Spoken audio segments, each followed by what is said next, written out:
संज्ञाओं के संदर्भ में बहुत सारी बातें हमको जानने की ज़रूरत है।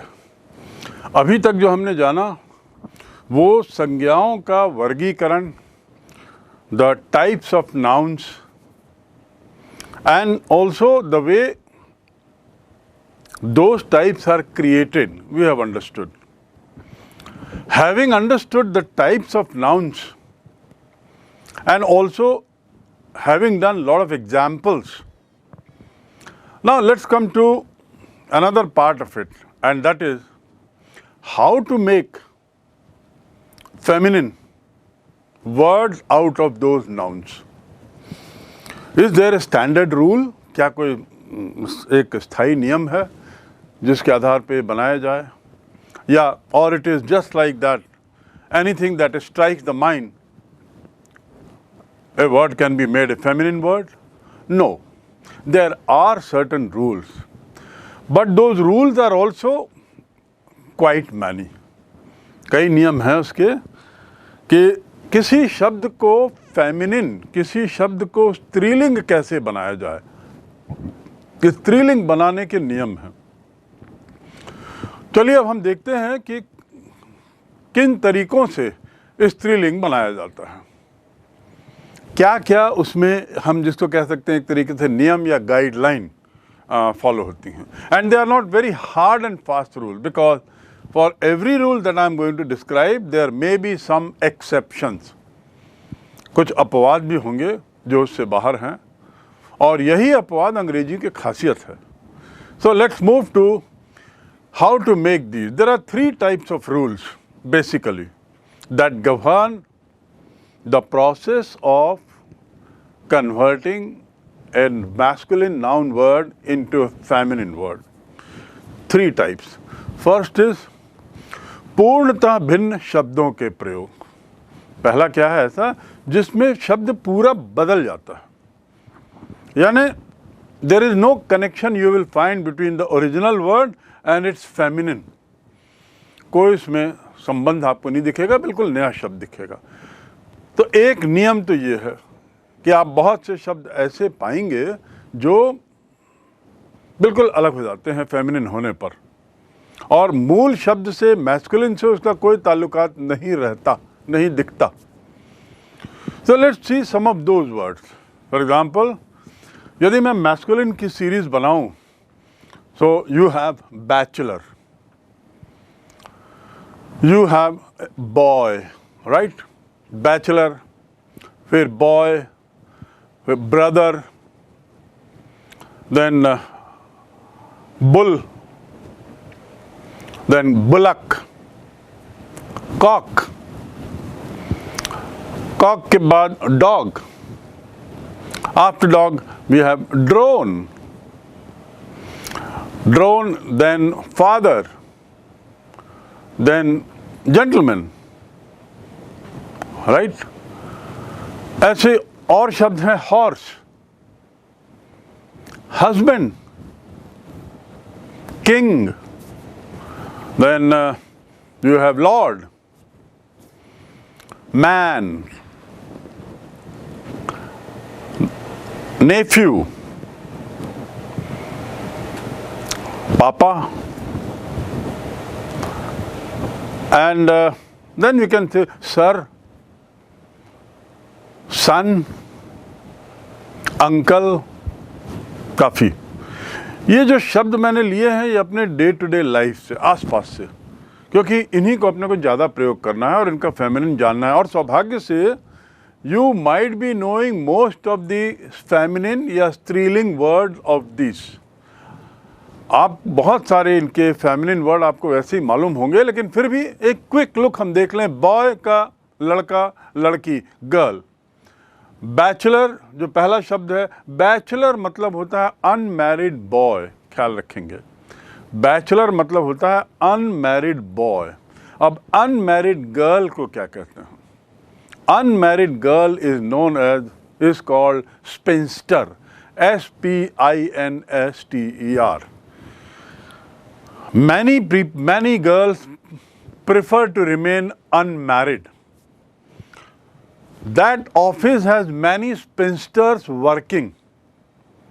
That office has many spinsters working there. उस ऑफिस में बहुत सारी ऐसी अनमैरिड लड़कियां हैं जो कार्य कर रही हैं, जो नौकरी कर रही हैं. सो स्पिंस्टर याद रखेंगे, ये बैचलर का उल्टा है, और बैचलर मतलब अनमैरिड. हम में से बहुत लोग बैचलर को लड़कियों के लिए भी उपयोग करते हैं, पर वो गलत है. Bachelor is for male, masculine, right. Boy girl you know, brother sister you know it, भाई बहन. बुलक, बुल का होता है काऊ, बुल सांड और काऊ गाय. लेकिन बुलक का होता है हीफर. बुलक बैल, उसका स्त्रीलिंग होता है हीफर, HEIFER. It's a new word for you, तो इसको याद रखेंगे, हीफर. कॉक का क्या होता है? मुर्गा. कॉक यानी मुर्गा, COCK, कॉक. कॉक यानी मुर्गा. और मुर्गी को क्या बोलते हैं? मुर्गी को कहते हैं हैन. हम लोग क्या करते हैं, सभी को हैन बोल देते हैं, बिना ये जाने कि वो स्त्रीलिंग है या पुल्लिंग है, वो मेल है कि फीमेल है. हम सबको हैन बोल देते हैं, जो गलत है. उसमें से कई मुर्गा रहते हैं which are called cock, females are called hen. Cock and hen, right. Next word जो हमने कहा था वो है डॉग. डॉग का फीमेल क्या होता है? डॉग का फीमेल होता है बिच, BITCH, कुत्ता और कुतिया. Dog and bitch. Next is drone. Drone का फेमिनिन है बी, मधुमक्खी. ड्रोन का फेमिनिन है बी, मधुमक्खी. जो मेल मधुमक्खी होती है उसे ड्रोन कहते हैं, और जो फीमेल होती है उसे मधुमक्खी, उसे बी कहते हैं. और ड्रोन शब्द वहीं से आया है जिसका उपयोग किस लिए होता है? एक आजकल जो पायलट लेस छोटे छोटे विमान बन रहे हैं, स्मॉल साइज के, जो एक जगह से दूसरी जगह बहुत सारे कामों के लिए जिसका उपयोग हो रहा है. You must have heard about the drone. Drone का ऑपोजिट है सेक्स में, ड्रोन का ऑपोजिट है bee. Next is father, you know mother. There after gentleman. Gentleman का उल्टा जेंटल वुमन, गलत है. जेंटलमैन का फेमिनिन है lady. I see a lady coming and I see a gentleman coming. सभ्य पुरुष, जेंटलमैन यानी सभ्य पुरुष, एक सामान्य सभ्य पुरुष. I see a gentleman coming to me and I see a lady coming to me. Horse का फेमिनिन क्या होता है? घोड़ा, घोड़ी. घोड़ी को कहते हैं मेयर, MARE, मेयर यानी घोड़ी, राइट. हस्बैंड आप जानते हैं वाइफ. किंग आप जानते हैं क्वीन. लॉर्ड का भी लेडी कहलाता है. लॉर्ड यानी भगवान नहीं, लॉर्ड यानी एक पुरुष के लिए यूज करते हैं लेडी. मैन का आप जानते हैं फेमिनिन वुमन. नेफ्यू शब्द जो है ये भी एक ऐसा शब्द है जिसको हम लोग सामान्यतया दोनों उसमें यूज कर लेते हैं, लड़कियों के लिए भी लड़कों के लिए भी, लेकिन ऐसा नहीं है. नेफ्यू और उसका फेमिनिन है नीस, NIECE, नीस. नीस यानी भतीजी, नेफ्यू माने भतीजा. सो नेफ्यू और नीस, राइट. नीस को याद रखेंगे क्योंकि इसमें हम बहुत गलतियां करते हैं. हैन, नीस, स्पिंस्टर, ये कुछ ऐसे शब्द हैं जिसको हम कई बार गलतियां कर देते हैं और उसको एक कॉमन तरीके से यूज़ करते हैं. सर का होता है मैडम, यू नो इट. पापा का होता है मम्मा. सन का फेमिनिन है सन का फेमिनिन है डॉटर. और उसके बाद अंकल का फेमिनिन है आंट. आंटी नहीं, अंकल का फेमिनिन अंग्रेजी में क्या है? Aunt, AUNT. Aunt is the feminine of uncle, right. So these are some words of such type where we find the words are totally new. उनका कोई संबंध नहीं है। तो ये पहले नियम में तो ऐसे हैं बहुत सारे शब्द जिनका कोई इस ढंग का नियम नहीं है कि मैस्कुलिन से फेमिनिन होते समय कैसा बनना है, वो बिल्कुल नया रूप ले लेते हैं। बिफोर वी प्रोसीड फर्दर, या हम अब सिलेबल जाने कि क्या है। Syllable, SYLLABLE, syllable. ये सिलेबस नहीं है, मैं सिलेबल की बात कर रहा हूँ। सिलेबल का हिंदी में अनुवाद है शब्दांश। शब्दांश दो शब्दों से बना है, शब्द और अंश, यानी किसी शब्द के अंश को हम सिलेबल कहते हैं। किसी शब्द के अंश को हम सिलेबल कहते हैं। सिलेबल को जानना इसलिए ज़रूरी है क्योंकि आगे आप पढ़ेंगे बार बार कि एक सिलेबल वर्ड का क्या मायने हैं एडजेक्टिव में, दो सिलेबल वर्ड के क्या मायने हैं एडजेक्टिव में, तीन सिलेबल वर्ड के क्या मायने हैं पार्ट ऑफ स्पीच में। सो ये जानना जरूरी है। What is a syllable? A syllable is a शब्दांश, जैसे मैंने कहा। यदि मैं शब्दांश की बात करूं तो आप समझ जाइए कि an uninterrupted segment of speech consisting of a vowel sound, a vowel sound, जिसमें vowel sound एक ही बार आए, वो एक syllable word कहलाएगा। ध्यान रखिए, vowel sound जिसमें एक ही बार आए, उदाहरण के लिए मैट, कैट, कै, मैं, एक ही बार vowel sound आ रहा है, उसे हम वन सिलेबल वर्ब कहते हैं, वन सिलेबल वर्ड कहते हैं, right. With or without preceding और फॉलोइंग कॉन्स्टेंट आई, ये एक सिलेबल वर्ड है। Sty, act, should, one syllable word, they are one syllable word. शब्दांश जिसमें एक ही बार आता। चार सिलेबल क्या होता है? Four syllable word. वैसे तो अंग्रेजी में 6 टाइप के सिलेबल हैं। Syllable are of 6 types, but we don't have to go into much details. हमको केवल इतना ख्याल रखना है कि सिलेबल की बात करें तो सिलेबल का संबंध वॉवेल से है। सिलेबल शब्दांश है पहली बात, और उसका संबंध वॉवेल से है। जब वॉवेल का उच्चारण एक बार है तो एक सिलेबल, दो बार है किसी एक शब्द में तो दो सिलेबल, तीन बार है किसी एक शब्द में तो तीन सिलेबल, चार बार है किसी एक शब्द में तो चार सिलेबल। चार बार क्या? चार बार वॉवेल का उच्चारण उसमें आ रहा हो तो। उदाहरण के लिए, चार बार वॉवेल का उच्चारण किस में होता है? आपको लग रहा होगा कि ऐसा भी होता है क्या कि कोई शब्द में चार बार हो? बहुत होता है। एबिलिटी, ABILITY, चार बार हो रहा है। एबिलिटी, एबिलिटी चार बार, एबिलिटी चार बार बोला गया। डेफिनिशन चार बार बोला गया। डेमोक्रेसी चार बार इसमें वॉवेल आ रहा है। एकोमोडेट चार बार आ रहा है। एकोमोडेट चार बार आ रहा है। Delegation 4 times. Diagnosis 4 times. तो these are 4 syllable words।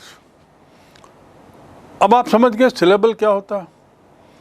Syllable शब्दांश जिसमें एक वॉवेल हो तो एक सिलेबल, और उस वॉवेल का उच्चारण एक बार हो। एक वॉवेल हो ही नहीं, एक वॉवेल से उच्चारण एक ही बार आए, उस शब्द का उच्चारण एक ही बार हो। वॉवेल का उसमें वॉवेल साउंड जो है, वॉवेल साउंड वो एक ही बार आया। जैसे मैंने बताया, एबिलिटी, डेफिनिशन, डेमोक्रेसी। जब सिलेबल की बात होती है तो शब्दांश तो है ही, इसके अलावा हम कह सकते हैं छोटी इकाई। छोटी इकाई से मेरा तात्पर्य है एक वॉवेल पर आके, एक वॉवेल के उच्चारण पर आकर शब्द खत्म हो जाता। जैसे डेफिनिशन में डे खत्म, फी, नि शन, शन देखिए एक साथ बोला गया, श आज उसमें आया, तो इस प्रकार ये 4 वॉवेल हुए, 4 वॉवेल उच्चारण आए, 4 वॉवेल उच्चारण आए, इसलिए 4 सिलेबल हुआ। तो इसकी कितनी इकाइयाँ हुई? 4 इकाइयाँ हुई। 4 इकाइयाँ हुई शब्दों की, छोटी इकाई, तो वो 4 सिलेबल कहलाया। ऐसे 3 सिलेबल वर्ड हैं, ऐसे 2 सिलेबल वर्ड हैं। यदि मैं सिलेबल की परिभाषा की बात करूं, a syllable is a single unbroken sound of a spoken word. फिर से देख लीजिए, ये बोल्ड में लिखा हुआ है, a syllable is a single, a syllable, यदि एक सिलेबल की बात कर रहे हैं तो a syllable is a single unbroken sound of a spoken word. Return भी हो सकता है, बट उच्चारण से स्पष्ट होता है कि वो एक का है कि 2 का के। तो I define again, A syllable is a single unbroken sound of a spoken word. Syllables जो हैं, they usually contain a vowel and accompany consonant, और कॉन्सोनेंट के साथ जुड़े रहते हैं। The number of times you here A vowel in a word is equal to the number of syllables. The number of times you hear a vowel, ये sentence को देखिए, the number of times you hear a vowel is equal to number of syllables a word has. जितनी बार आप vowel की आवाज़ सुनेंगे एक शब्द में, उस शब्द में उतने सिलेबल हैं। जितनी बार एक वॉवेल की आवाज़ सुनेंगे, वॉवेल क्या हैं? ए, ई, आई, ओ और यू, ये 5 वॉवेल होते हैं अंग्रेजी में, और बाकी सारे अक्षर कॉन्सोनेंट कहलाते हैं। तो यदि इन 5 आवाज़ों में से कोई सी भी आवाज़ आप 5 बार सुनते हैं किसी वाक्य में, किसी शब्द में, तो वो 5 सिलेबल का शब्द है। यदि इन 5 वॉवेल्स में से कोई सी भी आवाज़, वॉवेल की आवाज़ आप एक बार सुनते हैं तो 1 सिलेबल, 2 बार सुनते हैं तो 2 सिलेबल, 3 बार सुनते हैं तो 3 syllable, etcetera. So we can define it again. Syllables, a syllable is a single unbroken sound, 2 syllable is a double unbroken sound, 3 syllable is a triple unbroken sound, etc., etc. 5 syllable word is a 5 times unbroken sound of a spoken word. 5 बार वो अलग अलग sound आता है, 5 syllable में 5 बार break होता है, लेकिन हर बार unbroken एक एक रहता है। Am I clear? Now we come to the second one. संज्ञा में मैस्कुलिन वर्ड्स को फेमिनिन बनाने के लिए 3 नियमों में से पहला नियम हमने देखा कि वो उसका कोई नियम नहीं है, समझ लीजिए, यही कहना होगा, नए शब्द ही हैं वो। लेकिन दूसरा एक नियम है, दूसरी श्रेणी जो है, the second category has a law, as a rule. और रूल क्या है? सिलेबल। सिलेबल माने एक अक्षर, ए लेटर। एक सिलेबल को हम उसमें जोड़ देते हैं। जैसे उदाहरण के लिए मैं कुछ शब्द आपको पहले बताता हूं कि क्या होता है, कैसे एक सिलेबल को जोड़ते हैं। ऑथर, ऑथर यानी लेखक। ऑथर के बाद यदि हम अगला शब्द पढ़ें तो एयर, HEIR, एयर यानी उत्तराधिकारी। ऑथर यानी लेखक। The author of this book is H.C. Verma. The author of that book is Wren and Martin. The author of the famous novel Abhigyan Shakuntalam is Kalidas. So author. दूसरा शब्द है heir, HEIR, heir यानी उत्तराधिकारी। The heir to the property of my father is my eldest brother. The heir to the property of my father is my mother. The heir to the property of my father is my mother. मेरे पिताजी की संपत्ति के उत्तराधिकार मेरी माँ हैं। heir। लेकिन ये वाक्य यहाँ गलत हुआ, क्योंकि यदि महिला हैं तो वो हेiress होंगी। The heiress to the property of my father is my mother. The moment I am talking about my mother as उत्तराधिकारी, इट बिकम्स heiress। क्या बनता है? HEIRESS। ऑथर क्या बना? ऑथरेस। अब यहाँ से देखिए कैसे RESS हो जाता है। AUTHOR AUTHORESS, ऑथर, ऑथरेस, लेखिका। Air, heiress, RESS, heiress. Similarly lion, lion मतलब सिंह, लायन माने सिंह, LION, लायन, लायन यानी सिंह। उच्चारण देखिए, लायन बोलते हैं, उसको कई लोग लॉयन बोलते हैं, वो गलत है, ये लायन है। और लायन का फेमिनिन है लायनेस, LIONESS, लायनेस। क्या है? लायनेस। लॉयन मतलब होता है कुछ और, लॉयन मतलब होता है कमर। क्या होता है? लॉयन माने कमर, और उसकी स्पेलिंग है LOIN। मैं बात कर रहा हूं LION, लायन, जिसका अर्थ है सिंह। Lion, lioness, right. So we have manager. Manager का जो स्त्रीलिंग है वो मैनेजरेस। क्या होता है? मैनेजरेस। तो इस प्रकार RESS या ESS लगाकर हम शब्दों को फेमिनिन कर देते हैं। और शब्द देखिए, पोएट। पोएट यानी आपको मालूम है कवि। Rabindranath Tagore was a very famous poet of India. Rabindranath Tagore, the poet, won Nobel prize. तो पोएट मतलब कवि, और पोएटेस यानी कवियत्री। Poetess, can you name me one famous poetess of India, particularly English writing?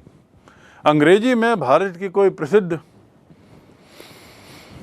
लेखिका, कवियत्री, Shrimati Sarojini Naidu. Who? Srimati Sarojini Naidu, who played a very important role in freedom movement also. She participated actively in freedom movement, and she was also a great writer, so, English poetry. So we have poet, poetess. Prince, prince का क्या होता है? Prince का होता है princess. क्या होता है? Prince का होता है princess. ऐसे ही एक शब्द और ले लें, प्रीस्ट। प्रीस्ट यानी पुजारी, प्रीस्ट यानी पुजारी। आपको मालूम होना चाहिए PRIEST, प्रीस्ट यानी पुजारी, और उसका अंग्रेजी में होता है प्रीस्टेस, PRISTESS। कई मंदिरों में पुजारिनी होती हैं। इनफैक्ट भारत में कई मंदिर ऐसे हैं जहाँ केवल महिलाओं का ही वर्चस्व है, महिलाओं के द्वारा ही संचालित है। ऐसे मंदिरों में जो पुजारिनी रहती हैं वे क्या कहलाती हैं? प्रीस्टेस। सो ये हुआ एक अक्षर जोड़कर कैसे बनता है। ऑथर, ऑथरेस, AUTHORESS, एक सिलेबल जोड़ के, सिलेबल, राइट। अक्षर से अर्थ यहाँ पे है सिलेबल से। So author, authoress, right. उसके बाद हमने देखा air, heiress, lion, lioness, poet, poetess, priest, priestess, prophet, prophetess. ये शब्द को आप बच सकते हैं क्योंकि आज ये पोस्ट नहीं है, इसलिए ये बोलचाल में शब्द हमारे काम का नहीं आएगा। तो बाकी जो शब्द आप देखें तो आपने देखा कि एक नियम मैस्कुलिन से फेमिनिन बनाने का है, सिलेबल को बदल दो, एक सिलेबल जोड़ दो। सिलेबल क्या होता है? एक अक्षर तो नहीं कहना चाहिए, एक शब्द का एक उच्चारण में आने वाला एक अक्षर, उच्चारण में आने वाला एक अक्षर। ये ख्याल रहे कि मैस्कुलिन नाउन के अंतिम स्वर जो वॉवेल है उसको हटा कर लगाया जाता है, इस बात का ख्याल रखें। जो मैस्कुलिन नाउन है उसमें अंतिम स्वर जो है, अंतिम वॉवेल है, वॉवेल को हटाकर इसे लगाते हैं। और देखिए एक्टर, एक्टर का क्या बना? एक्ट्रेस। एक्टर का क्या बना? Actress. After actor, actress, we can also learn few more words where likewise, जिसमें हम देखते हैं टाइगर, टाइगर मैस्कुलिन वर्ड है, उसका फेमिनिन होता है टाइग्रेस, TIGRESS, टाइग्रेस। टाइगर का क्या हुआ? टाइग्रेस। सिमिलरली मर्डर जिसने किया हो उसे हम क्या कहते हैं? मर्डरर। जिसने हत्या की हो, जिसने मार डाला हो, उसे हम कहते हैं मर्डरर। लेकिन लेडी मर्डरर को क्या कहते हैं? मर्डरेस।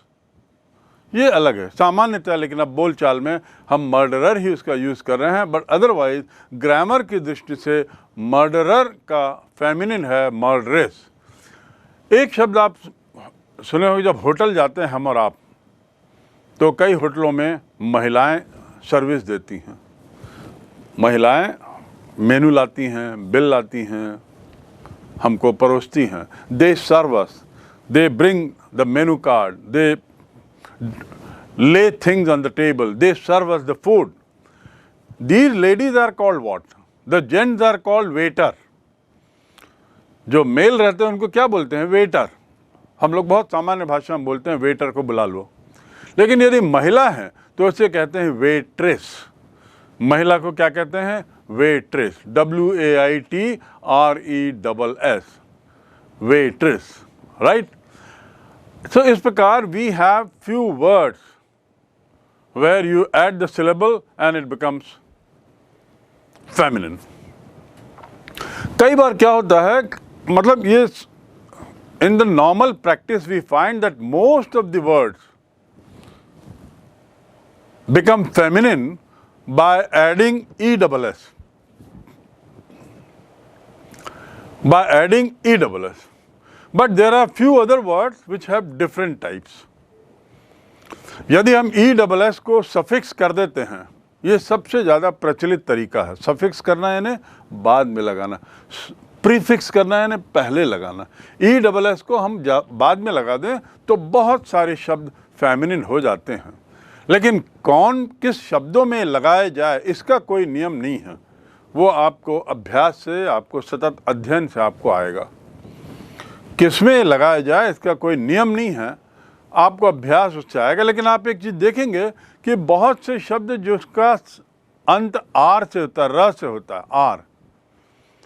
आपने देखा होगा जितने भी शब्द थे अधिकतर वो आर से समाप्त हो रहे थे। टाइगर, मर्डरर, उसके बाद founder, Hunter, emperor. Emperor, emperor शब्द मतलब सम्राट, और एम्प्रेस मतलब साम्राज्ञी। एम्परर मतलब सम्राट और एम्प्रेस माने साम्राज्ञी। साम्राज्ञी मतलब महिला जो साम्राज्य पर शासन चला रही है। भारत में कौन सी थी ऐसी साम्राज्ञी जिसने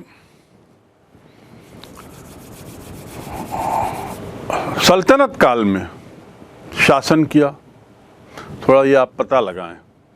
ऐसी साम्राज्ञी जिसने भारत में शासन किया, भले ही कुछ समय के लिए, लेकिन वो कौन थी? और उत्तर भी आपको बता ही देता हूँ, रजिया बेगम। रजिया बेगम जो सल्तनत काल में, सुल्तान वंश में जिसने शासन किया और बड़ी कठोरता से शासन किया, यद्यपि उसका काल बड़े कम समय का है, लेकिन इसको क्या कहेंगे? साम्राज्ञी। साम्राज्ञी को अंग्रेजी में क्या कहेंगे? एम्प्रेस। सो आर से जो शब्द समाप्त होते हैं, आर से जो संज्ञा समाप्त होती हैं, उसमें आप कोशिश कर सकते हैं ESS लगा के उसे फेमिनिन बनाने की। And in most of the cases you will turn out to be right. तो एक नियम आप ये समझ सकते हो, राइट।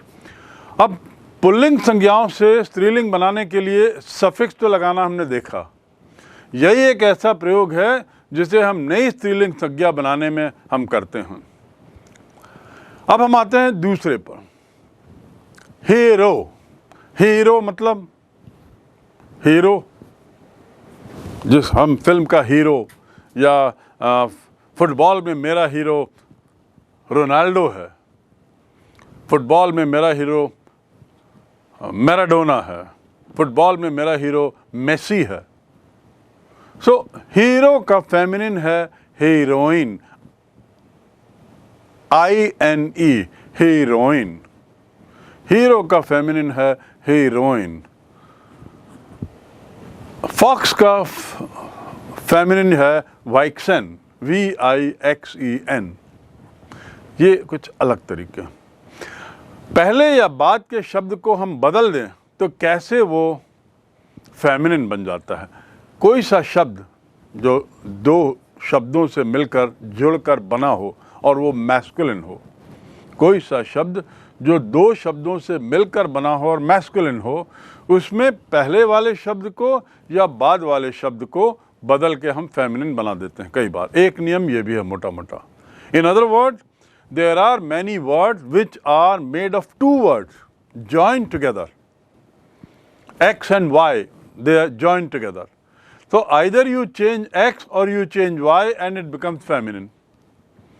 और वो स्त्रीलिंग बन जाता है। जैसे ग्रैंडफादर, ग्रैंड और फादर दो शब्द हैं, तो उसमें आपको क्या बनाना है, फेमिनिन बनाने के लिए ग्रैंड मदर हो जाएगा।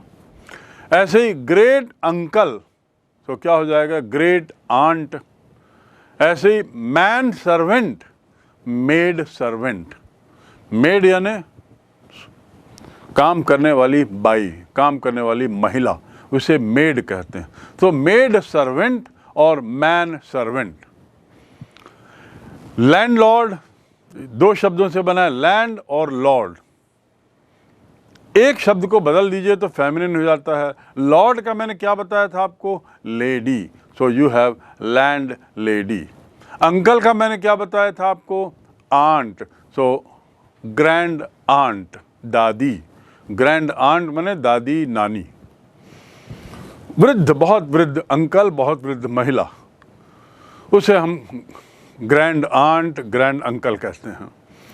सिमिलरली मिल्क मैन, दूध लाने वाला व्यक्ति क्या कहलाएगा, मिल्क मैन। और महिला क्या कहलाएगी, मिल्क वुमन, मिल्क वुमन। एक शब्द यहाँ देख, तो ये वो उदाहरण है जिसमें जो ऐसी संज्ञाएं जिसमें दो शब्द हैं, मिल्क भी है, मैन भी है, ग्रैंड भी है, फादर भी है, ग्रेट भी है, अंकल भी है। और शब्द क्या है, पीकॉक, पीकॉक, COC के, पीकॉक माने मोर, और पी हैन यानी मोरनी। कॉक के बदले हैन, जो आपने पहले ही समझ लिया है कि कॉक का फेमिनिन है हैन। सेल्समैन, बेचने वाला और बेचने वाली, sales woman. Washerman, washer woman यानी धोबी, कपड़ा धोने वाला। धोने वाला, प्रेस करने वाले को क्या बोलते हैं, धोबी को वॉशरमैन। वॉशरमैन और washer woman. Salesman, sales woman. Milkman, milk woman. So here we have another rule where if the words are joined together, there are two words that make a single word, then you change either of the two. दो में से किसी एक को change करना होता है तो उससे वो जेंडर उसका बदल जाता है और वो फेमिनिन जेंडर हो जाता है।